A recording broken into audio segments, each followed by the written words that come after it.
We're rolling. Alrighty, we're rolling. Okay. Tonight, Friday night, don't forget, like, share, subscribe, Sharp Customs. Can't stress that enough. We're doing a quick little pour. We've changed up a few things with the wood stove pouring.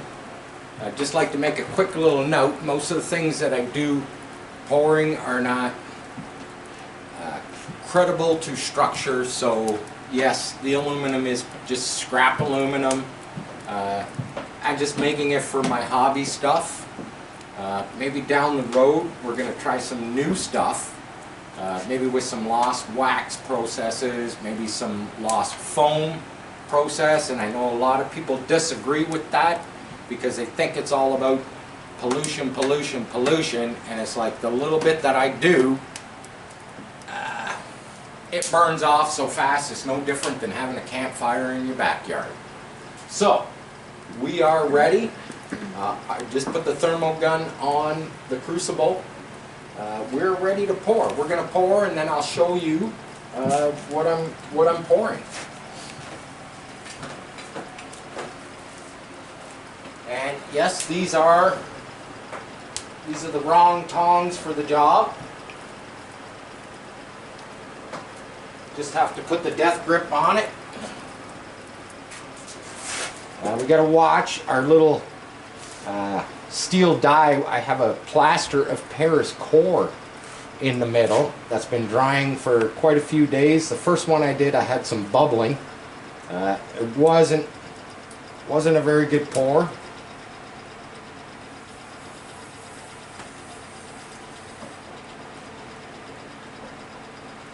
And what do you know? Look at that. You got to see it firsthand. That's all the aluminum I got in the crucible. There is a little bit of slag left. We didn't make the pour. So, what are you going to do? I calculated a little wrong.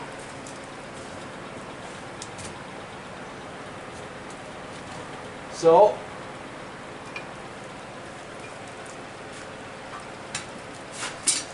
not really much I can do about that. That's kind of wasted. The core's wasted. We'll move on and try again another day, but I'll show you what I was making. So anyhow, what we were making is we've got the quarter scale Raco. We got these plastic wheels that go on the back and the front. I've got different wheels on the back at the moment, but as you can see, they're plastic. They're broke. They've been glued up a few times. So I just decided that I'd pour some aluminum and we make some cool alloys. Just my magical marker, so like machining die, so I can mark out the holes, punch them, set them, drill them. But here, we'll give you a little look.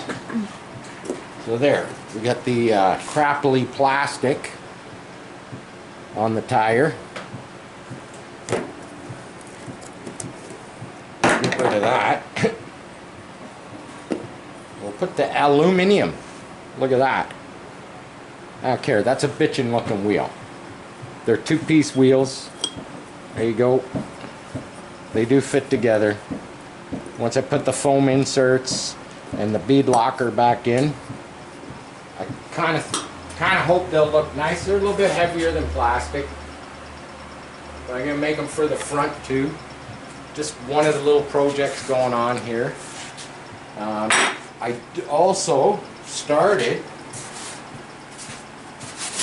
part of my foam tube for the quarter scale Chevy pickup. Probably in the next few days I got a couple more pieces to sand, and the next few days I'm going to probably start carving for the cab on the quarter scale Chevy. That's a must. We got to get moving on that. So we're going to take a little walk. We're going to go over. We've been doing some work. Y'all watched the video where we swapped out a 3/4 ton cab for my wife's truck. She is the camera person, Karen. You'll probably never get to see her, but you know, because I'm the one out here. So this truck was going to be bagged. There was no bags. We just put some coils in the front of it today, which raised it up a bit. We just had some wood jammed in there.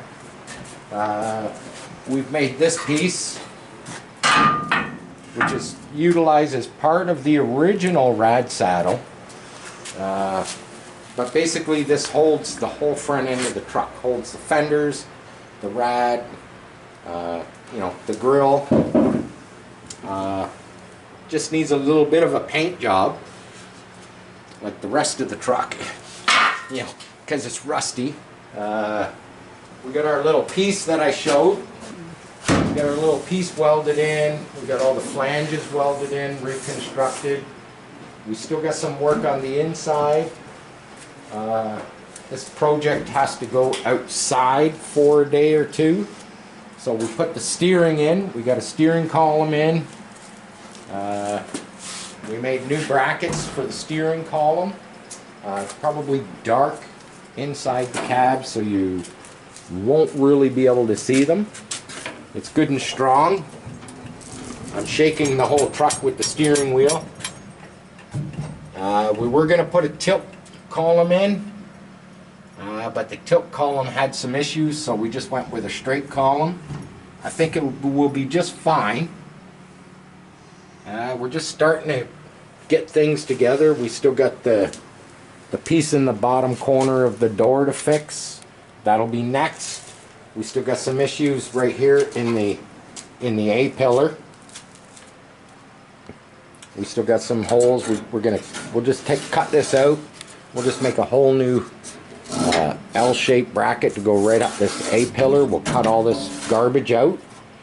We'll replace it. We still got the valance up top that needs to be cut out and fixed up. And we're getting to it. Slowly we're getting to it. We're just picking away at it. Just a little bit every day.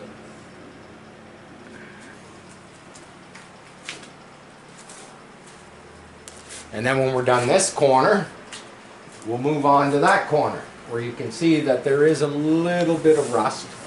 Well, okay, some people would call it a lot of rust. I call it a little bit of rust. There's some holes. You know, I'll cut all this out and do it just like I did the other side. Aside of that, if you want to look to the left, you can see that my truck has kind of become a storage facility. But in the next few weeks, I'm going to get it cleaned up. Still got the little B&M blower sitting in the back. That's on hold for the time being. But we're concentrating most of our time on my wife's truck.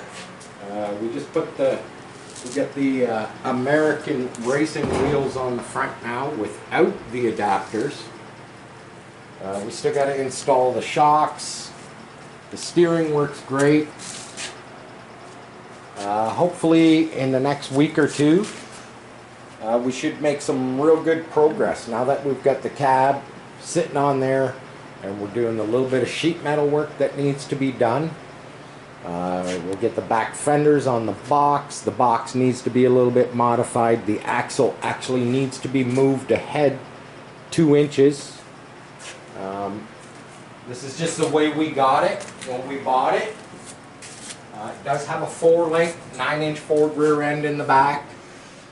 They did a big step notch because they were airbagging it. We are not airbagging it. We are actually going to chop these big old hunks of metal. We're going to put some tubing, big old tubing, probably 4x3 in these areas, and we'll get rid of this because that's not the road we're going down.